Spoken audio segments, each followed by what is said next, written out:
On a crisp October morning, Sam Whitaker opened his front door expecting to see a small cardboard box, his long-awaited heirloom tomato seeds. But the porch was empty. The air held that familiar bite of early fall, sharp enough to cut through his cotton flannel robe as he stepped onto the front stoop. The sun had barely begun to stretch over Maplewood's roof lines, casting a soft amber glow across porches lined with carved pumpkins and mums in faded planters. Sam rubbed the back of his neck and stared at the blank wooden boards beneath his feet, trying to convince himself that maybe the package had simply been delayed. But deep down, he knew something was off. The mail truck had rumbled by yesterday, right on time. He remembered it clearly. He'd waved at the driver from behind his silver watering can while tending to the corner marigolds. And the email from the seed company had been precise.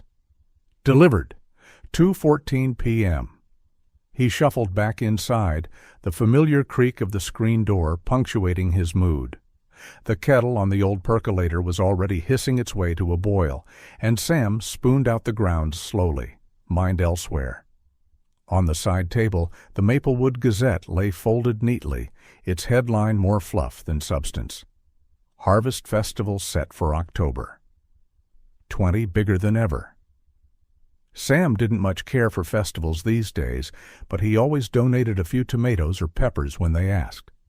This year he had planned to debut a new heirloom varietal, deep crimson fruit with an old soul, passed down from his grandfather in neatly labeled envelopes that still bore his careful script. He stared for a long moment at the empty patch near the kitchen window, where the seedlings were meant to sprout.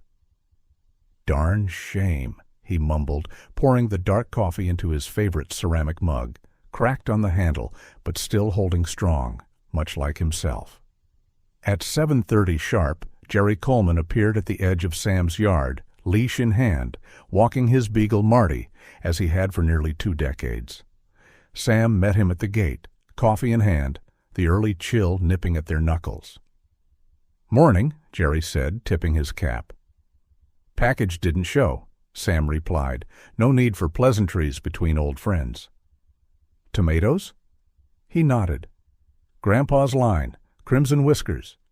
Jerry gave a low whistle. "That's rough. Maplewood's been seeing odd things lately. Green's pie order disappeared last week, and the Tanners had their front bench vanish.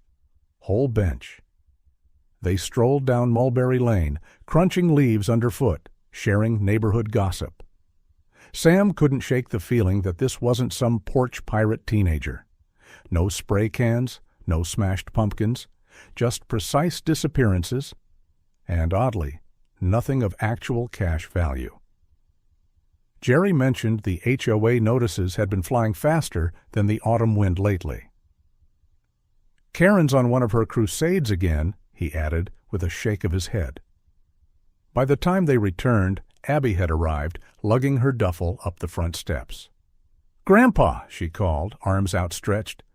Sam lit up in a rare smile and gave her a tight hug. "Pumpkin spice everything on the way, I presume?" She laughed. "Only the coffee. And granola bars. Campus is full of whispers. Packages disappearing, bikes too. People blame students, but it feels targeted. They even got Professor Langston's antique watering can. He almost cried." Sam's brow rose at that. "Watering can?" "Brass, monogrammed, gone in a blink." After she settled in, Abby wandered into the garden, admiring the early fall sprouts and the tidy rows Sam kept. He joined her, noticing how her eyes lingered near the back fence. "I swear the neighborhood's changed," she said. "There's this weird tension." Sam didn't reply at first, eyes on his soil. That afternoon, as they raked leaves, Karen Blakely appeared on the sidewalk, wearing her signature powder blue cardigan and clutching a clipboard. Her miniature poodle, Missy, trotted beside her like a well-oiled machine. "Well, good afternoon," she called, smiling like a pageant judge. "Just conducting the usual visual checks. I couldn't help but notice some unclassified growth along your west side, Sam. Are you expecting more, ornamental plants this season?"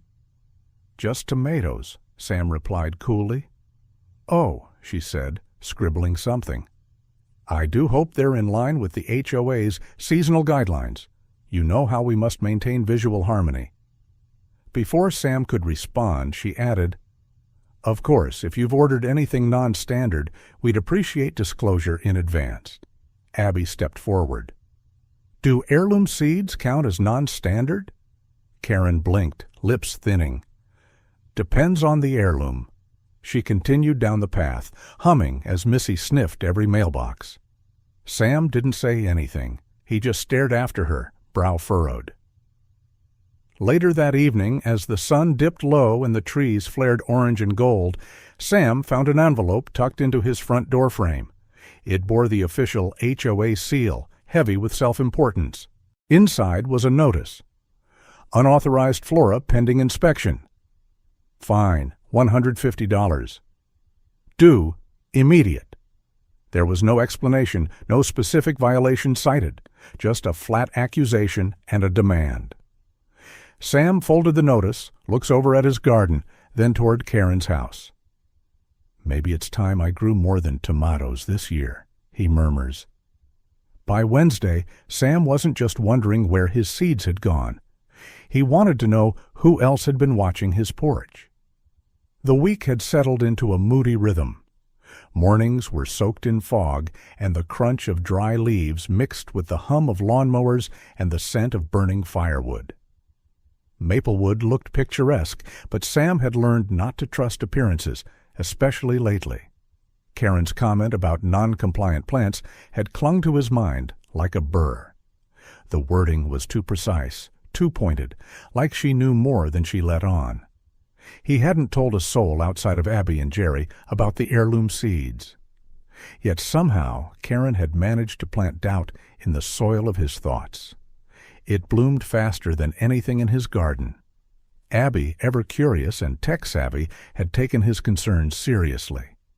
"You're getting watched, Grandpa," she said flatly as she unpacked a small wireless camera kit on the kitchen table. "And I don't mean by birds." They spent the better part of the morning setting up the motion sensor cam near the porch. Sam stirred a bubbling pot of apple jam on the stove while Abby tested angles with her phone. The air was rich with cinnamon and stewing apples, but Sam's face remained taut, focused. "Back in college," Abby said, "we had a neighbor swipe laundry right off the lines. It's always the ones who wave at you the most." "Guess I'll keep an eye on Missy then," Sam muttered, peering out the window at the poodle, now trotting across his lawn again. The camera clicked into place behind a potted fern. It had a clear view of the porch steps and mailbox. Abby gave him a thumbs up. Operation Tomato Justice is officially live. Later that day, Sam stopped by the Maplewood Diner, the heart of local chatter and where coffee was always hot, if not fresh. Jerry was already at their usual corner booth, folding his Gazette and nursing a chipped mug. "I think she took them," Sam said without sitting. Jerry raised an eyebrow. "Karen?" Sam nodded, sliding in across from him. "Abby helped set up a camera." Jerry chuckled. "Good. That woman once got wind chimes banned for being musically erratic. I wouldn't put seed thievery past her." They traded stories over warm cider and 2 dry pancakes. Sam leaned in, voice low. "If this goes further, I might need your legal eyes, just in case." Jerry tapped his temple. "Already reviewing Maplewood's bylaws in my spare time." Back home, Abby was editing video clips, labeling folders like a young detective. Porch Watch, Daylight, Missy Patrol, Karen Loiters. Twice. Sam busied himself in the garden, pruning his pepper plants and repositioning the marigolds. Karen walked by twice that day, each time slowing just enough for Missy to sniff at the garden's edge while her eyes lingered over the soil. She smiled when Sam caught her looking, but said nothing. Missy wagged her tail like an accomplice. That evening, a thick envelope arrived in Sam's mailbox. Inside was another citation, stamped in bold. Non-visible, but suspected violations. HOA Code 12B. Sam nearly dropped it into the compost pile out of spite. He read it again under the porch light, jaw tightening. Suspected, he muttered. What's next? Infractions for unexpressed intentions. He returned inside and opened a leather-bound notebook, his new project. HOA regulations, he wrote at the top, underlining it with purpose. That night, after Abby had gone to bed, Sam sat in his recliner flipping through the HOA bylaws while a baseball game murmured quietly on the TV. The screen of his phone flickered with security footage. Nothing yet but a flicker of headlights and rustling leaves. At 10:47 p.m., the motion sensor triggered. The camera blinked to life. The figure stepped onto the porch slowly, glancing around. A cardigan, a smooth gait, hair pulled back in a neat bun. Missy appeared first, her tiny shape bouncing just ahead. The woman knelt beneath the porch light, reaching with practiced fingers under the mat. Sam sat forward in his recliner, gripping the phone so tightly his knuckles went white. He hit pause on the video. Karen's face freezes on screen, illuminated mid-theft. On Sunday afternoon, Sam tucked a flash drive into his shirt pocket and told Abby, "We're going to the next HOA meeting." The living room was unusually quiet, filled only with the soft whir of Abby's laptop and the ticking of the grandfather clock in the corner. Outside, the late October breeze sent a tumble of golden leaves skittering down the sidewalk. Sam adjusted the collar of his button-up shirt, the one he usually reserved for church or town hall events, and checked his pocket again, just to be sure the flash drive was still there. Earlier that morning, Jerry had dropped by with a manila folder, worn at the edges, labeled in blocky pen, Maplewood HOA Bylaws, original copy. He handed it to Sam like passing on a family Bible. "Karen may run the HOA," Jerry had said with a sideways smile, "but nothing runs past the truth for long." Abby was seated cross-legged on the floor, earbuds in, scrubbing through video footage for the 5th time. "Okay," she said, unplugging with a sigh. "It's ready, edited, time-stamped, auto-launch cued when you plug it in." Sam nodded, but his expression was distant. He stood near the window, watching the last of the weekend walkers stroll past his porch. Across the street, Karen's house was alive with movement, neighbors coming and going, pastel blazers and plastic wine cups in hand. She'd always been fond of hosting pre-meeting gatherings, thinly veiled as social mixers, but everyone knew they were strategy sessions.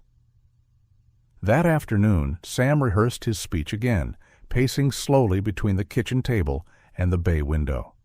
He held a yellowed page from his grandfather's seed journal, scrawled in neat cursive, the words "Crimson Whisker, 1939 strain," underlined twice. "He didn't grow for trophies," Sam murmured. "He grew because feeding people meant something. These seeds were never about winning. They were about remembering."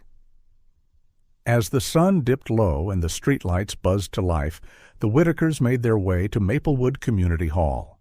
The modest brick building sat nestled between the fire station and the post office, its facade decorated with corn stalks and pumpkins from the local youth group. Inside, folding chairs faced a raised platform draped with a navy banner bearing the HOA seal. Preserving order, promoting excellence. The scent of stale coffee hung in the air. A large silver urn hissed in the back corner, surrounded by a few lukewarm donuts and napkins folded with military precision. Karen stood near the front, greeting select attendees with theatrical warmth. She wore a mauve pantsuit and clutched a printed agenda like it was gospel. Margaret, the HOA secretary, sat behind the board table, pen poised above a spiral notebook, her expression unreadable. Sam and Abby found seats near the middle. Mr. and Mrs. Green waved them over, holding a hand-painted sign on cardboard. "Let the garden grow." Karen cleared her throat into the microphone, startling a few in the front row. "Welcome, neighbors," she began, voice sugary. "Before we begin our agenda, I'd like to propose a new clause to the HOA charter, what I call the decorum clause. It's simply meant to encourage respectful contributions and to discourage disruptive, unsubstantiated claims. There were murmurs, a few confused glances. As you all know, she continued, recent incidents have stirred unnecessary tension. We must remain united. Therefore, we ask that any community complaints be submitted in writing through proper channels. Sam exchanged a glance with Abby, then turned to see Jerry quietly lifting a folder from his bag. Karen continued, lastly, a letter has been issued this week to one of our members, Mr. Whitaker, regarding activities that have, unfortunately, led to neighborhood unrest. Gasps broke from several attendees. Sam remained silent, folding the letter neatly and placing it in his pocket. He didn't need to speak yet. Margaret shifted slightly, pen pausing mid-word. After a few standard agenda items, lawn height compliance, decorative mailbox disputes, the floor was open for community comments. Sam stood. He didn't raise his voice. He didn't gesture wildly or accuse. I'd like to share something with the board. He walked to the front, plugged in the flash drive, and stepped back. The room fell still. The screen flickered. Karen shifted in her seat. The first frame, her hand pulling a seed packet out of Sam's box. The room fell quiet as the video played. The image of Karen, illuminated by Sam's porch light, filled the screen. No one coughed. No one sipped their coffee.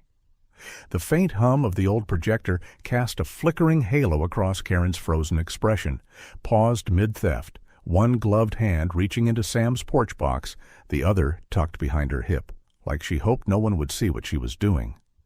But now, everyone did. Sam stood beside the projector cart, hands clasped calmly in front of him. He didn't gloat. He didn't even glance at Karen. He simply watched the footage unfold. He thought of what Jerry had said that morning as they'd loaded the flash drive. No rule stands taller than the truth, especially when it's caught on camera. The video resumed. Karen shifted nervously in her seat at the front table, feigning composure.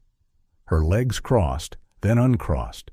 Her fingers danced across the top of her agenda packet like she was trying to smooth invisible wrinkles. The crowd murmured. In the third row, someone stifled a gasp.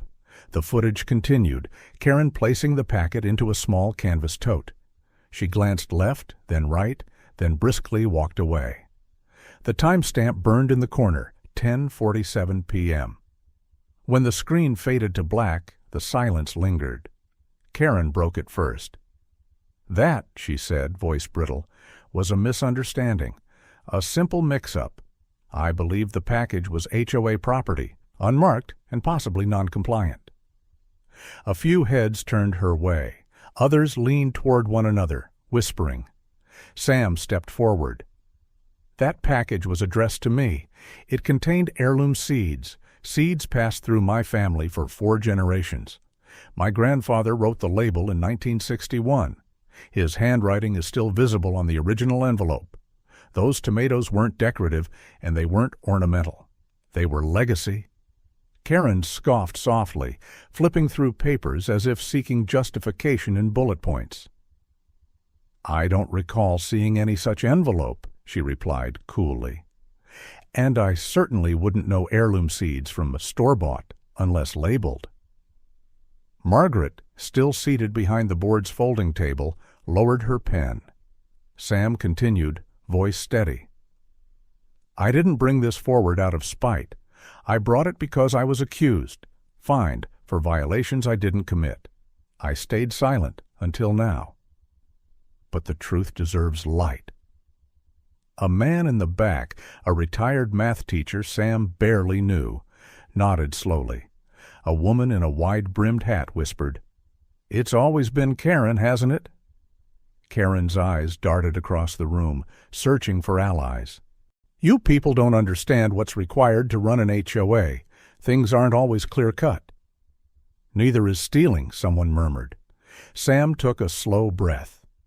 I want no revenge, just accountability. Karen straightened. There is no proof those were your seeds, and no proof they were planted. Sam said nothing. He didn't need to. Margaret stood. She didn't raise her voice. She didn't clear her throat. She simply spoke into the silence. "I saw her planting them 3 days ago." Gasps erupted. Several chairs creaked as neighbors shifted forward, eyes wide. Margaret's gaze was unwavering. "I was walking Missy for her while she was in the city. When I came by the second time, she was in her side yard with a spade, placing the same envelope she took on your porch in her flower bed." Karen's face turned pale. Her mouth opened, but no sound came. The HOA president, a quiet man named Russell, whom no one remembered voting for, glanced down at his notes, then at the rest of the board. They leaned together in a huddle that lasted only seconds. Russell rose. "Effective immediately," he said, reading from a prepared card with a freshly added line scribbled at the bottom. "Karen Blakely is suspended from her HOA leadership duties pending formal review. A temporary committee will oversee affairs." Karen stood abruptly, sending her chair scraping across the tile. She said nothing. Her lips pressed into a tight line, and her tote bag swung sharply from her elbow as she turned and walked out, heels clicking against the linoleum like a metronome counting down the end of a reign. Sam nodded quietly toward Margaret, who returned the gesture with a small, resolute smile. Neighbors began to rise, stretching, whispering, wondering aloud what would happen next. Some looked at Sam with new respect, curious, hesitant, hopeful. Others approached him quietly, patting his arm, murmuring their support. The mood had shifted, like the first cold wind signaling the turn of the season. A kind of collective awareness had taken hold. Karen's grip wasn't as firm as it had once seemed. The truth had been projected, literally, and there was no pulling it back into the shadows. Sam remained by the projector as the last of the crowd filed out. He didn't smile, not exactly, but something in his shoulders loosened as he packed away the flash drive. Outside, the sun was dipping behind the trees, painting Maplewood in long shadows and soft gold. Sam quietly thanked Margaret as Karen storms out. 2 days later, Sam woke to find a fresh HOA violation taped to his gate. This time, it was personal. The wind had blown in colder overnight, scattering leaves across the garden like pieces of forgotten mail. Sam pulled on his cardigan, stepping carefully over the cobblestones toward the edge of his property. There it was, another notice, sealed in a crinkled plastic sleeve and taped with bright blue painter's tape. He peeled it off slowly. The paper bore the HOA seal and a bold heading, Violation 18B, Unauthorized Agricultural Activity in Residential Zone. Sam read it twice before exhaling. So now tomatoes are criminal. Karen's warning from weeks ago replayed in his mind. Sometimes things disappear when you don't follow the rules. He walked back toward the house, past rows of chard and squash, all glowing under the gold of late October. The garden had never looked better. Vines healthy, soil rich, peppers blushing under the low sun. To Sam, it wasn't just produce. It was memory made tangible, history blooming year after year. Inside, Abby was already at the table, a mug of tea in hand, and several HOA charter printouts fanned out like playing cards. "Morning," she said, eyes narrowing at the notice. "Another one?" "They're getting creative," Sam muttered, handing it over. Abby read it, then reached for her laptop. "Let's see what Violation 18B actually says." Sam made coffee while she clicked through a digital maze of bylaws. In the distance, the poodle Missy barked, though Sam couldn't tell if it was a greeting or a warning. Later that day, they headed to Jerry's garage, which was more library than storage space. Old cardboard boxes filled with town records lined the shelves, each labeled in Jerry's tidy block print.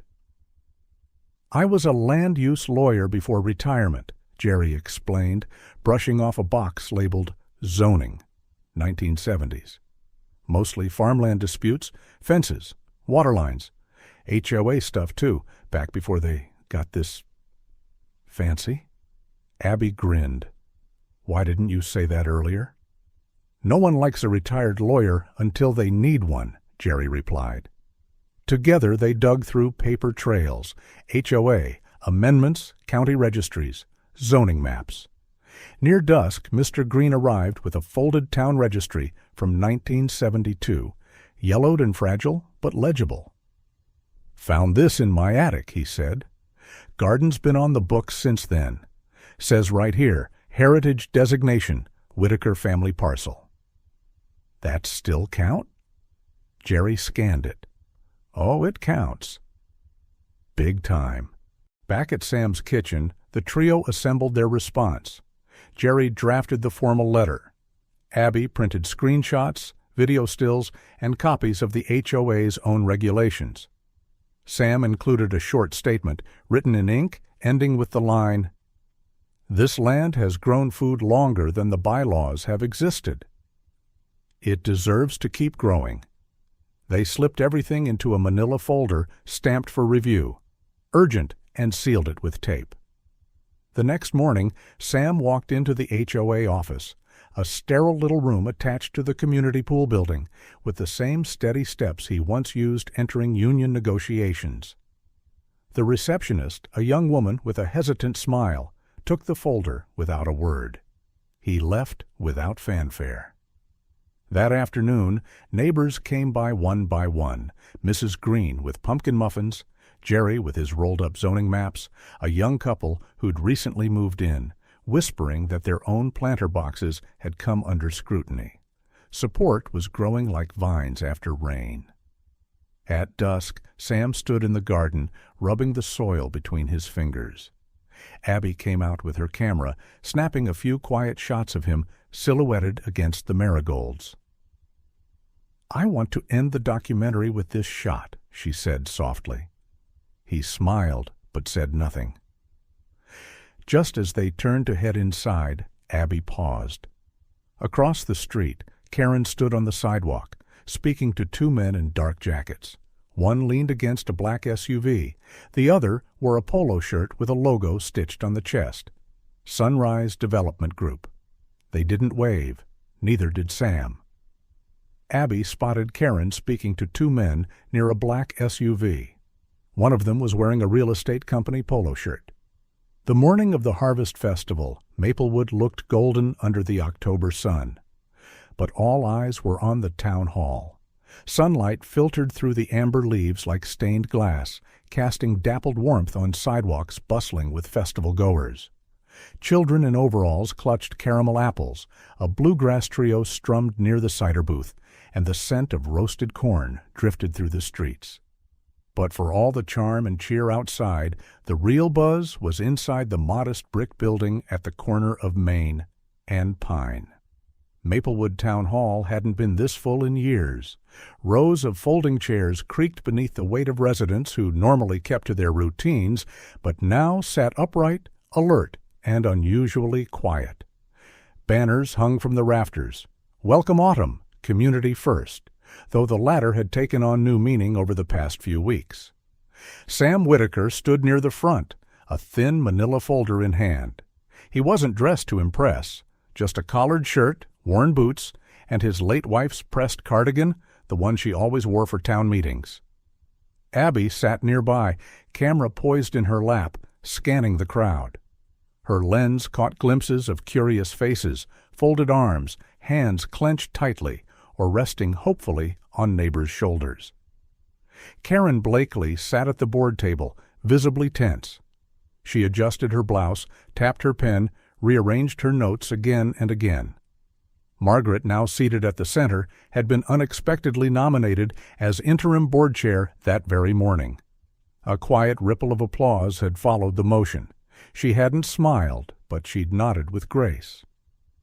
Sam stepped up to the lectern. He didn't raise his voice. He didn't need to. "My name is Samuel Whitaker," he began.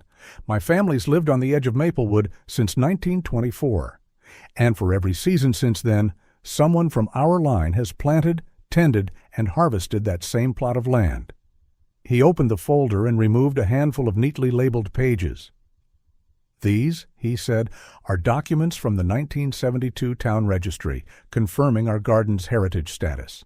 This," he held up another sheet, "is a copy of Missouri land use law protecting long-standing agricultural spaces on residential plots, especially those in continuous use." He looked to the crowd. "But more than paperwork, I bring this: community, testimony, proof from my neighbors, some of whom have been here longer than the bylaws." Mrs. Green stood without prompting. "My pies have had his tomatoes for years," she said. "Best thing this town's got growing." Others nodded. A few clapped softly. Jerry followed with a succinct legal summary, citing previous cases and town rulings. "The law, in this case," he said, "is on Sam's side, but more importantly, so is history." Karen cleared her throat and stood. "May I speak?" Margaret looked up from her notes. "Briefly." Karen adjusted her stance. "While I respect Mr. Whitaker's passion for gardening, the real issue lies in compliance. His compost area lacks visual containment, and we've had complaints about the odor." Margaret raised a hand. "We'll stay on topic," Karen faltered. "I also wish to note that some individuals here have launched unfounded rumors about my affiliations." Margaret remained steady. "There is nothing unfounded about town permit records. As acting chair, I reviewed the developer logs filed under Sunrise Development Group. 2 months ago, they submitted an inquiry about the Whitaker property, citing potential revitalization. The name listed under liaison contact was yours." The room erupted in murmurs. Karen's mouth opened, then shut. She sat. Margaret turned to the board members. "You've heard the evidence. Please submit your vote." The process took less than 5 minutes. When Russell, still serving as board secretary, stood to read the result, the room held its breath. "The garden," he said, "is hereby granted permanent protection under Maplewood Community Charter Article 5A. Karen Blakely is formally censured for ethics violations and suspended from HOA-related activities indefinitely." A beat of silence. Then cheers. Tentative at first, then louder. Neighbors rose from their seats, some clapping, others simply turning to Sam with smiles. A teenager approached shyly. "Mr. Whitaker, could I maybe get a few seeds? My mom wants to start something in our backyard." Abby clicked her camera. "Perfect," she whispered. Outside, the festival was still alive, music rising, children laughing, cider being poured. But Maplewood felt changed. Something deeper had taken root. That evening, Abby uploaded her film. The Garden That Fought Back went live with a simple caption: "Sometimes legacy grows louder than rules." Within days, it was shared across towns and forums throughout the Midwest. In the fading light, Sam knelt beside his garden, gently pressing the next season's seeds into the earth. Abby handed him a watering can. Jerry leaned on a rake nearby. They didn't say much. The garden that once stood quietly behind Sam's fence became something far greater, a symbol of history, truth, and the quiet strength of a man who refused to be pushed aside. In defending his soil, Sam reminded a town that roots, once deep enough, can weather any storm. When a community stands together, even the smallest seed can grow into a legacy too strong to uproot. And sometimes justice doesn't shout. It simply blooms.